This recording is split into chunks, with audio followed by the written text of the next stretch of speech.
Okay, more cheese, more cheese. Now that we've got a big saucepan, let's just huck all this cheese in. Okay. Okay. Just look at this thickness.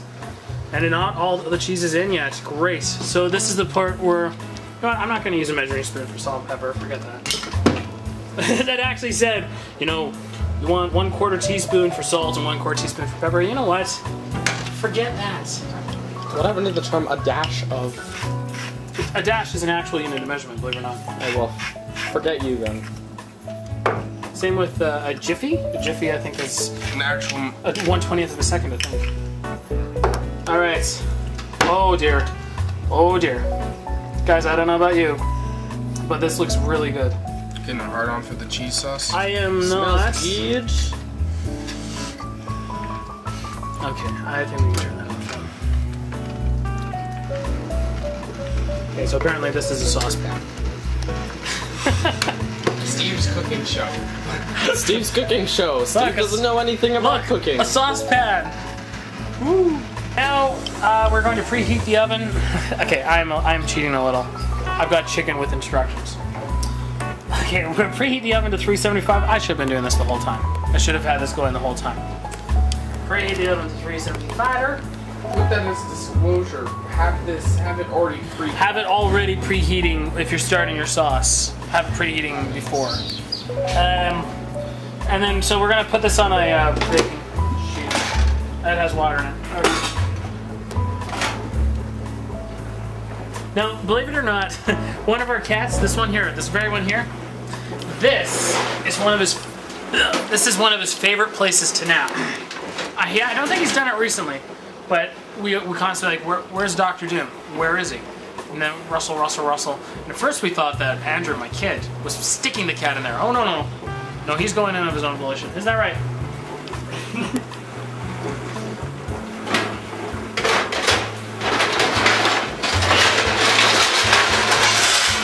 Run! It is. Scare away the cat. Baking sheets. Now, since I've talked about the cat sleeping on them, I can't help it, I have to give it a rinse.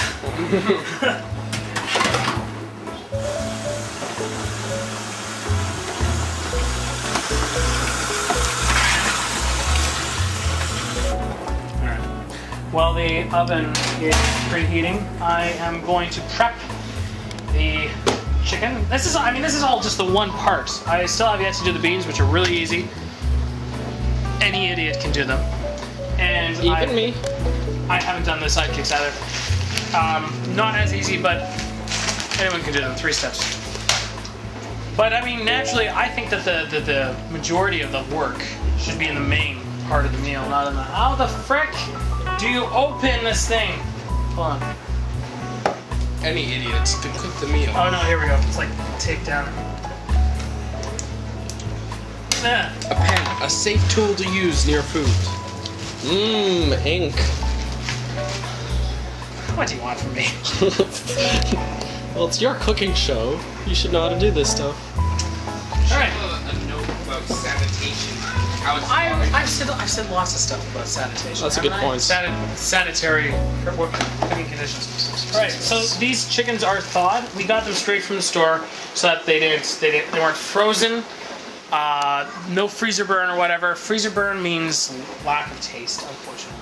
So now I can already tell that these were frozen at the store, but they weren't frozen here. So here's one. Apparently there's 6 in here. There's 2. There's 3. Oh, very important.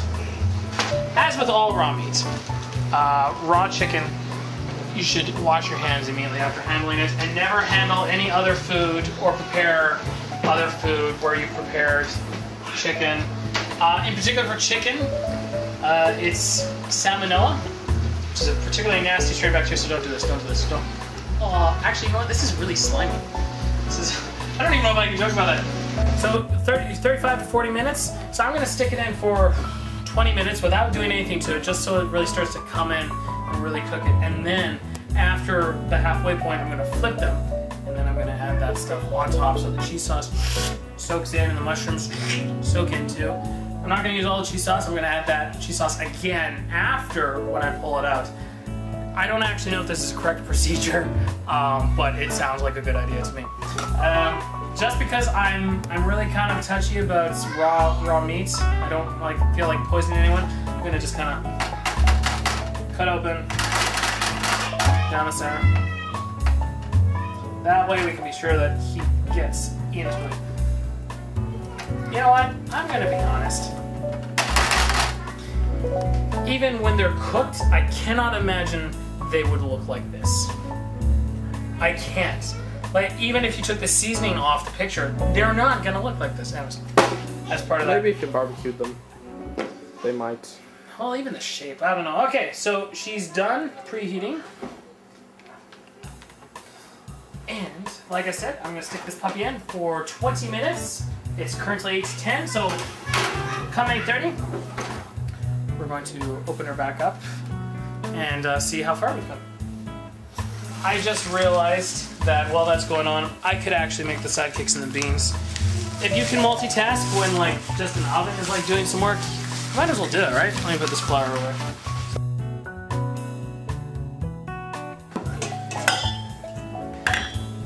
Beans and most veggies are really easy. You have the option of eating them raw, but these ones come from the freezer. If you can do raw veggies, even straight out of the garden, do it. It's good. So, for the beans, again, really simple. Oh, should I steam them? Ooh. I'm gonna steam them. Do that. I'm gonna steam these bad boys. Because I've never done this before. I mean, it's easy. Look, I can use max justifiably now because I'm boiling water. Ugh, so gratifying. I've never used this before. I've had it around. I know how it works. I've just never had a chance to use it. Have you ever steamed potatoes? I have not. Those are delicious. Fits on top like so. These beans might be a little freezer burnt, but you know, that's what butter's for.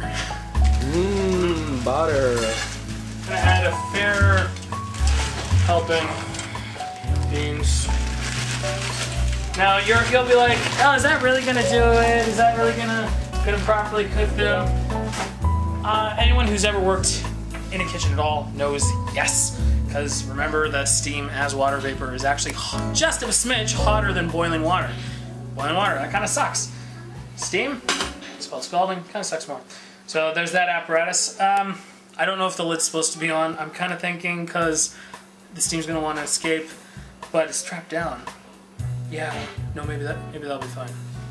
Moving on. Let that do its thing. Let's make some of these.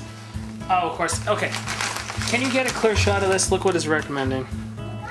1 tablespoon of imperial margarine.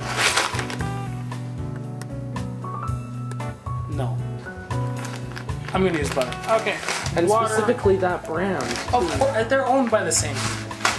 It's like you have to use imperial because anything else sucks. So why do I have to use original? Oh, that's crazy because you can see the water vapor hitting the side of the pot. I don't know if you can see it on film here, but it looks crazy cool. Same over here. Yeah. Oh, here it goes, here it goes. Come on. Keep going, keep going. Oh, Big money, big money, big money. No whammies, no whammies, no whammies. Stop! Hammer time. Oh, here, yeah, she is. It's coming. And now, presto! What a trick. But it goes back down. Oh, You can see the ring instantly of it. smell it. Okay, the beans are almost done. As you can tell, take a quick peek. They're looking pretty good. So all you need is out there, steamed beans, awesome. I'm thinking 5 more minutes. Probably when I'm done with this, or, you know. Take a look at this. The water, I don't know if you can tell, has a green tinge to it. That's because all the runoff from the beans is coming straight down into there and mixing with the boiling water. Steaming is working fantastically. I would love to steam things in the future. And I've had this steamer all along. The noodles are... Stir, stir, stir. Still a little stiff, which is to be expected. But you know what? I think let's bring the chicken out and do that right now. Ah, seeing as it's, well, close enough. This is Steve demonstrating how not to safely handle this. What do you want from me? Oven mitts. Yeah, where are the oven mitts? Alright. Do without. This is pretty good.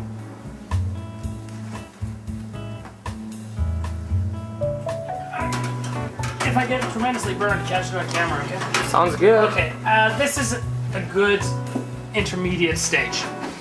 It looks kind of gross, but it is getting white.